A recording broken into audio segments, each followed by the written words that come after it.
Hello, welcome to the UGC EPG Pathshala program in Linguistics.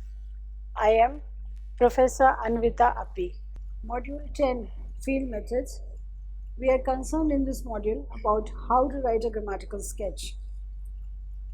Well, we started with the saying that the whole idea of field methods course is to apprise you of the techniques and the methodology to elicit data so that you can produce a dictionary and can produce a grammatical sketch. So to do the grammatical sketch, we have to follow certain instructions and keep few things in mind. Module 10 of Language Families and Field Methods is concerned with how to write a grammatical sketch. So in this module, we are going to achieve our basic objective of writing a grammatical sketch of the language which has not been described before or undescribed. The grammatical sketches are written on the basis of several parameters, but to begin with, I would first suggest that we will follow a particular questionnaire, and we'll also talk about what kind of questionnaire to follow. We'll also talk about how to do interlinear glossing of the sentences that you elicit, and how this will lead to various contents of our grammatical sketch, as well as ultimately we are going to discuss the question of ethics, which is very important.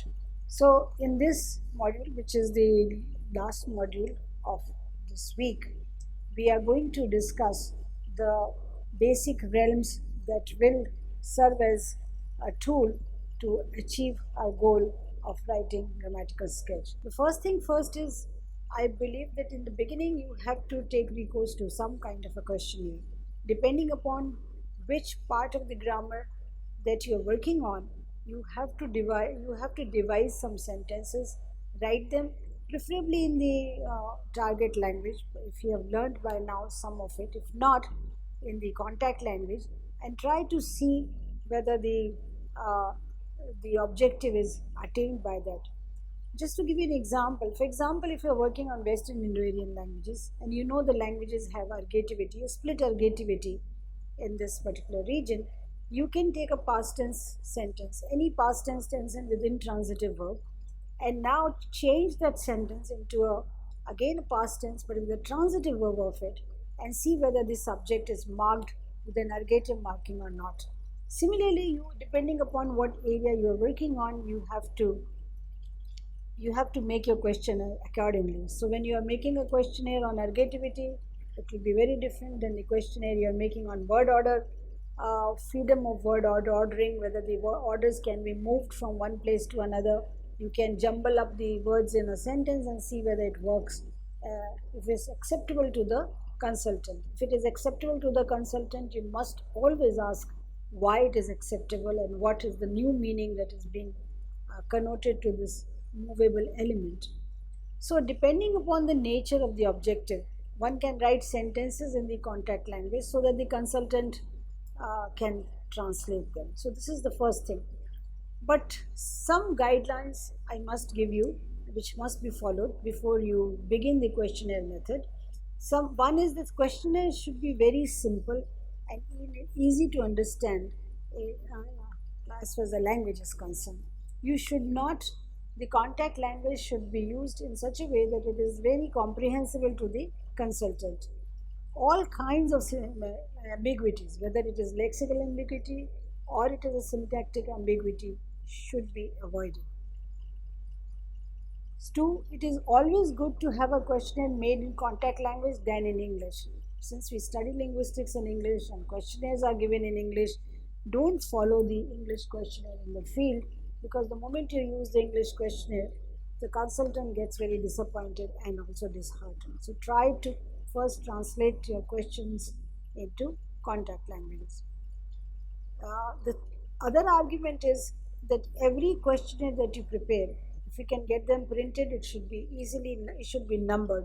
So one questionnaire should be filled by one informant, and each questionnaire should be numbered, because ultimately you may have thousands of questionnaires filled in, and it will be when you make a metadata, it will be easy to sift out the appropriate questionnaire that you want. It should not be very long and boring, as I said earlier, that no interview should last for more than 2 years.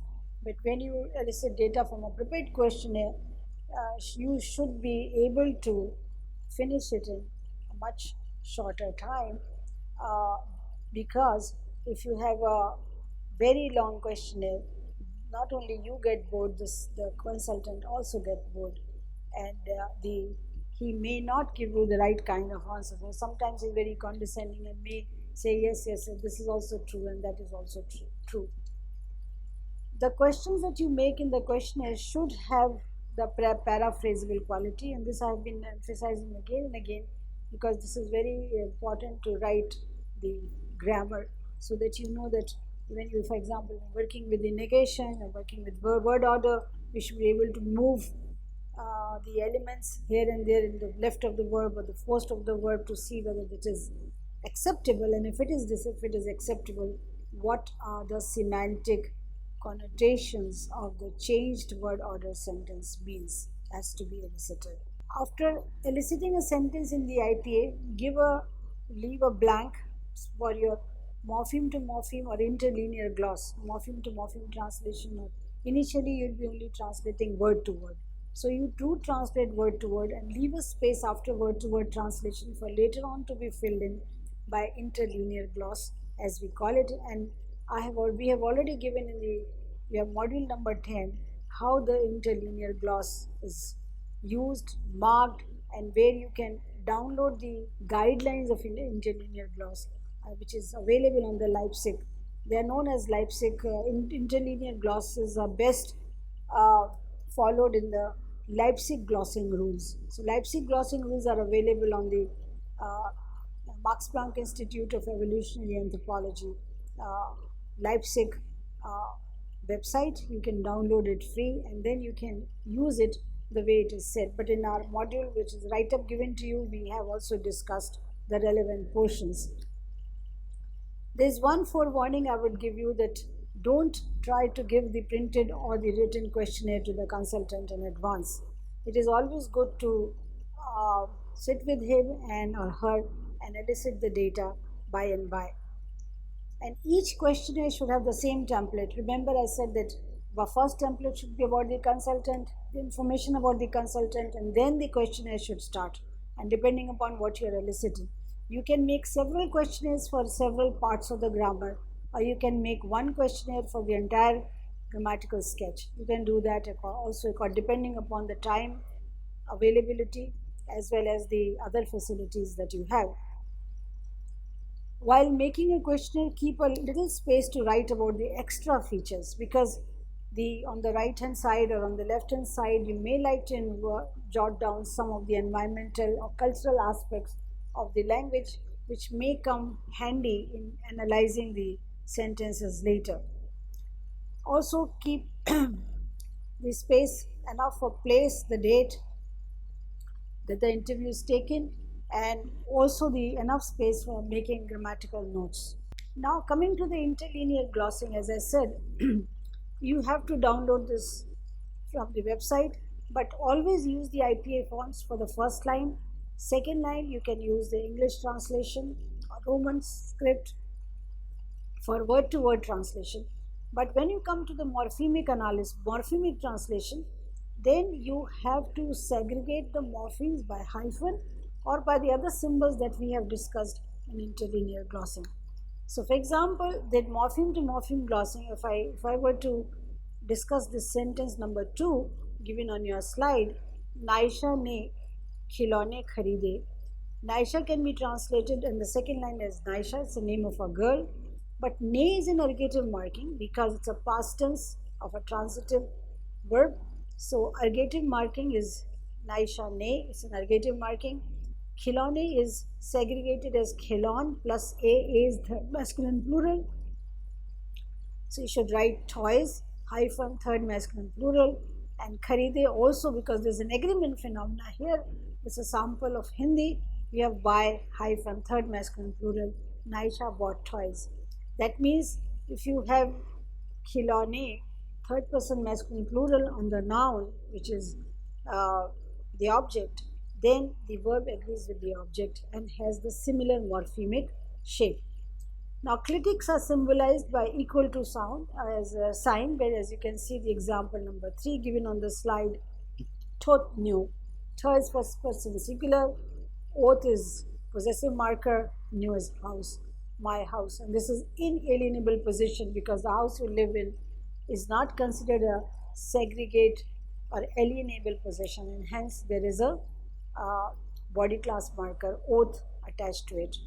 So if you come to say explicative compound verbs, because Leipzig glossing rules do not list how to write the ECV constructions, because most of the European languages don't have this, but this is the convention that is given to you, shown to you on the slide. So look at the sentence number 4. Suhani ne sari roti khali. Now there are two verbs at the end of the sentence, khana and lena, that is kha and li. Li is in past tense, and this V2 phenomena, that is of the explicative verb, when you write the interlinear gloss, the V2 has to be written, has to be translated in capital letters. So the moment you see a capital letter in the sentence, you know there is a V2 phenomena occurring here. So Suhani ne sari roti khali, I'll repeat, Suhani is the name of a girl, so that is as it is. D is an ergative marker, sari is all, roti is bread, kha is eat, and li is take. Point 3, third feminine singular, point past. Now the dot that we use, or the point that we use in interlinear gloss, generally depicts the the portmanteau-morphs, that is the morpheme which is multifunctional and has just small representation of phonetic shape. So the li, though it's a small word li, but li itself, the e part itself, indicating the feminine. This is a feminine word, so it is marked as verb. Then it's also singular, so one has to say singular, but it also third person, because in the person marking in Hindi is also different from first, second, and third person as past tense. In other words, the tense marking, the person marking, the number marking, and gender marking. All these 4 functions are combinatorily represented by just word E, or just a sound E. So lena, the verb to take, is inflected for gender, number, person, and tense, which has to be symbolized by the dot. So interlinear gloss actually is very, very informative, and one should take recourse to interlinear glossing according to the rules specified, because while doing this, you are also getting closer to the grammatical sketch that you have to write. You are getting closer to the grammar of the language. You also already know that this is what is happening, there is an agreement phenomena here, or there is a portmorphism, this must be an inflecting language. So you are getting to know about the typology of the language. You are getting to know about the other features of the morphological features of the languages by just interlinear glossing. I know it is very difficult to do interlinear glossing in the first go.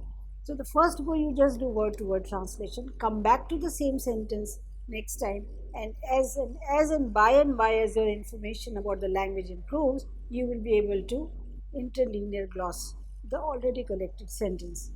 So interlinear gloss, after this, you have to choose what are the topics to be decided to writing a grammatical sketch. I must say there are basically we make 6 basic divisions. That means there are 6 big chapters in a grammatical sketch. They could be more or they could be less, but generally more are also seen. However, we have described the basic minimum 6 here, and the details of under each chapter, what goes or what should go, are the details are given on your module, the write-up of the module, which you must look into. Here in a very brief, I will just introduce you the various 6 divisions. The first division should be of introductory remarks. That is, what is the language family that this language belongs to?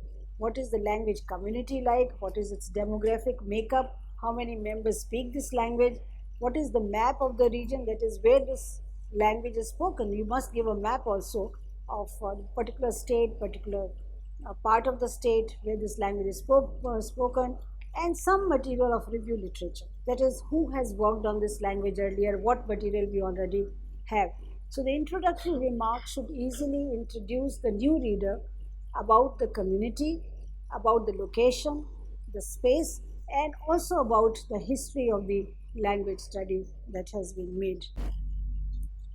The second chapter or the second division of your grammatical sketch should be of the sound system, which is known as phonology. This chapter will give details on phonemic contrast, allophonic variation, free variation, and the phonotactics, that is, the initial, medial, and final occurrences of each sound unit in the language of vowels, consonants. Then it should be followed by syllabic structure, where you will be discussing the length of the syllable. You should also be discussing the consonant clusters that exist or don't exist in the language. The third chapter of the grammatical sketch should be of morphology, which should be perhaps the widest, the longest one, because this will constitute the major portion of your analysis, and the details of under each category that I'm going to enumerate are given into the module number 10. Please consult that. So you will be writing on nominal morphology. You will be now writing about the pronominal system, that is pronouns that the language has, adjectives, adverbs, particles and emphasis or emphatics, and compounding and blending, and also how the verb morphology is arrived at in this language, which the verb complexes and verb morphology will indicate tense, mood, aspect, negation, all kinds of converbal forms as well as evidential markers if you have been able to find. The next chapter, which will be the fourth chapter, will be on syntax. So various types of sentences you may collect, both simple and complex.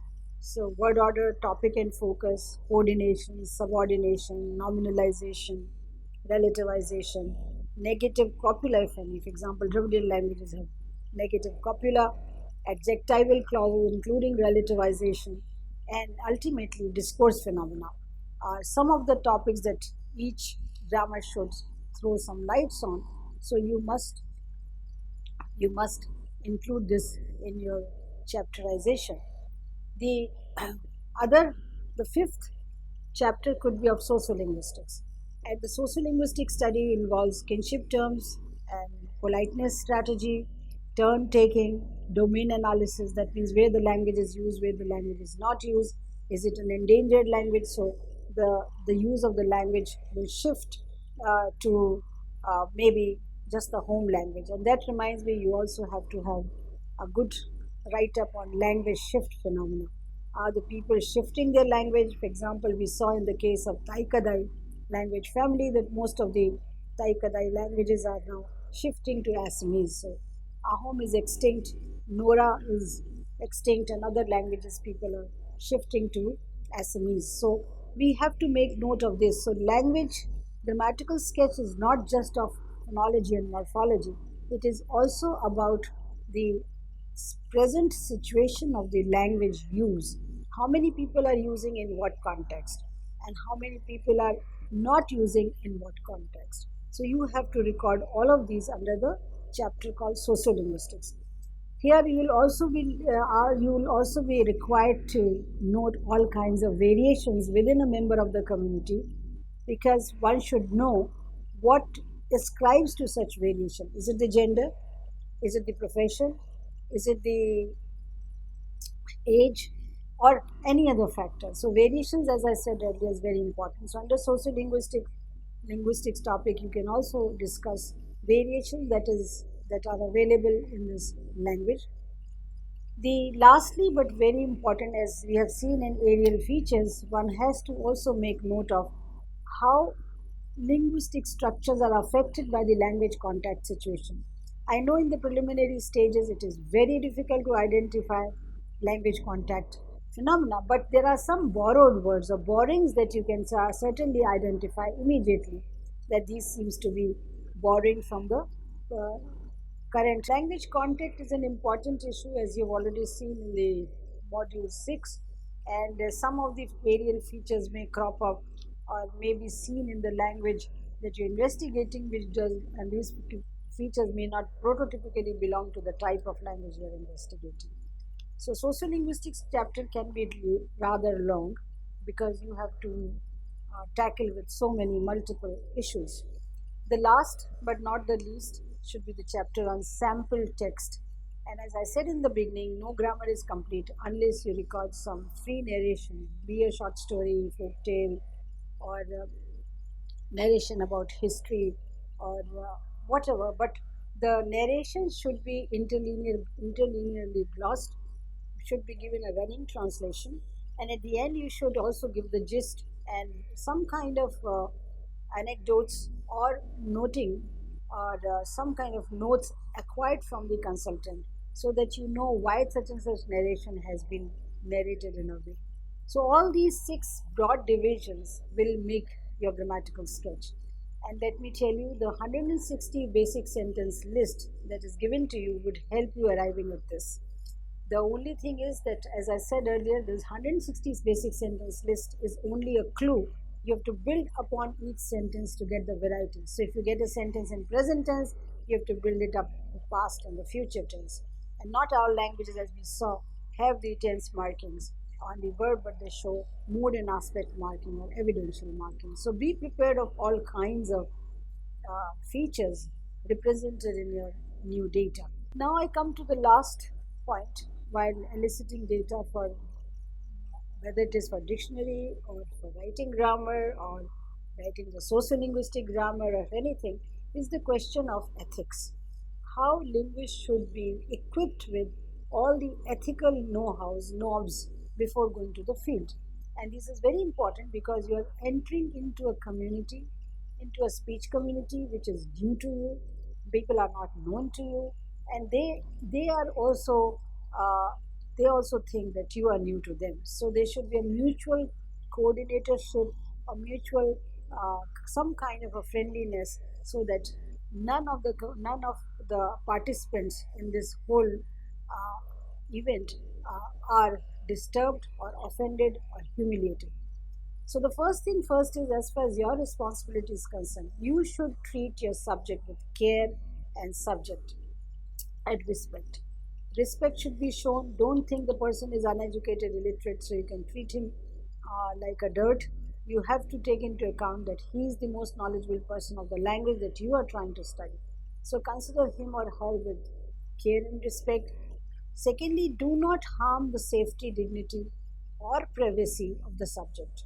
You have to take care of that you do not intrude into somebody's privacy without being, without getting uncomfortable, I should say.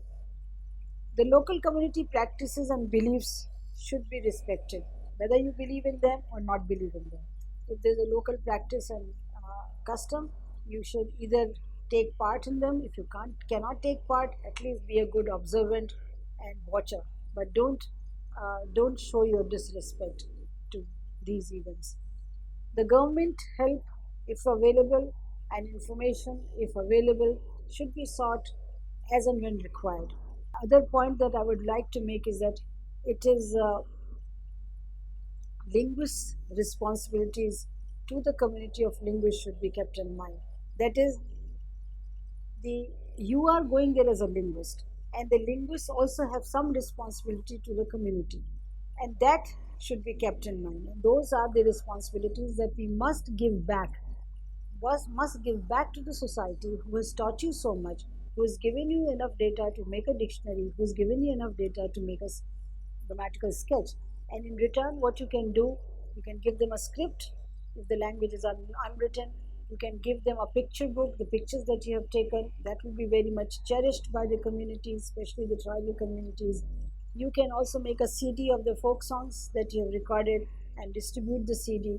You can make a Varnamala, that means a book of letters, or any kind of a primer that they can use for the kindergarten so that they can become literate. There are innumerous ways that you can help the society by the help that you can only render, nobody else, because you are a linguist and you are the one who has studied the language in depth. The last point I would make very emphatically is that don't accept gifts. or anything from the consultant. Here you are, they've already given you the biggest gift, the big gift of language. So don't accept any other thing, neither in monetary help or any other uh, commodity help from the consultant.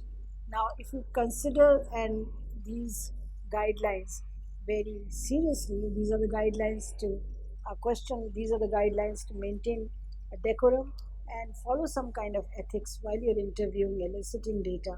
You should be respected in the society, and this will earn you some kind of friendliness to visit the society again and again for confirmation and reconfirmation of your data.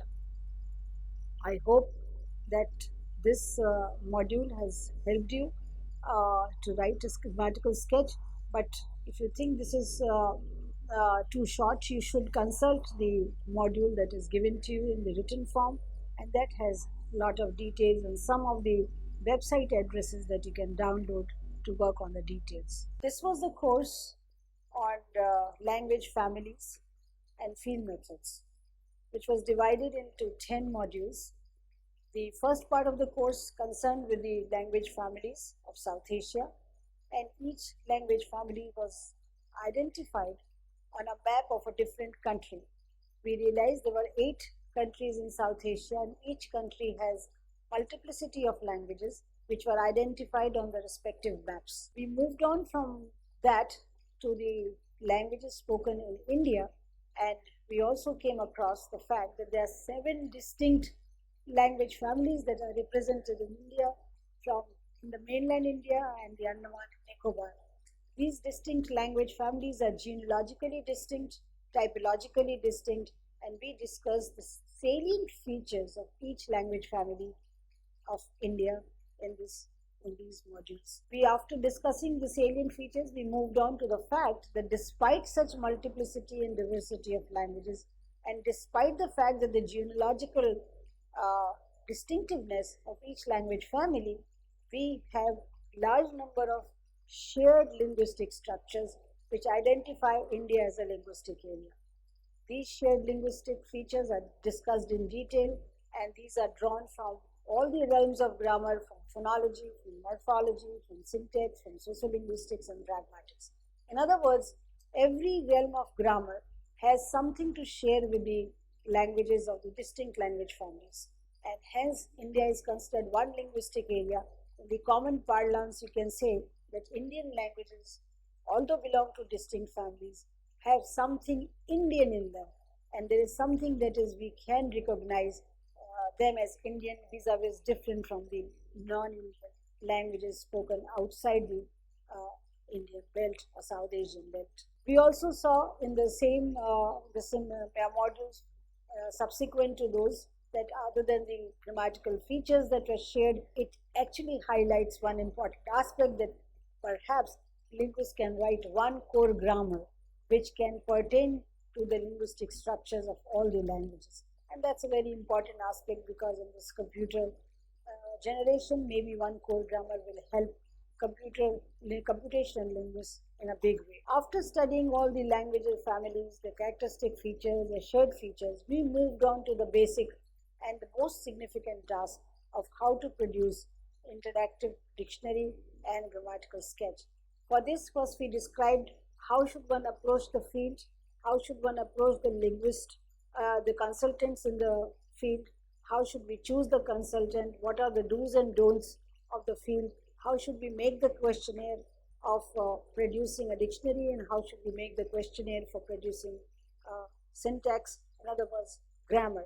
And this preparation is being given into great detail, starting from what equipment you should take along, to the fact which kind of questionnaires you should make. And then we moved on to the showing you various screenshots of Toolbox and LexiPro programs which we have propagated, that you should use to prepare interactive dictionary, because the idea is to record and to disseminate information on the language that is new to all of us about the indigenous knowledge. So through your dictionary, not only the word meaning should be clear, but through your dictionary one should be able to also get to the culture and the ethnic aspects and the many other indigenous knowledge about the community that they has, because the knowledge is always stored in human language. Don't forget ever that. We moved on from dictionary to the grammar writing process, and we described it how, by describing, by defining, and by identifying different questionnaire on individual topics, you can collect information on basic 6 divisions of grammar that we uh, advocate in writing, from phonology to sociolinguistics, because we have to see the language in a holistic fashion. Just the sound system or just the word formation process or syntax does not make the language. Language should be seen as a living organism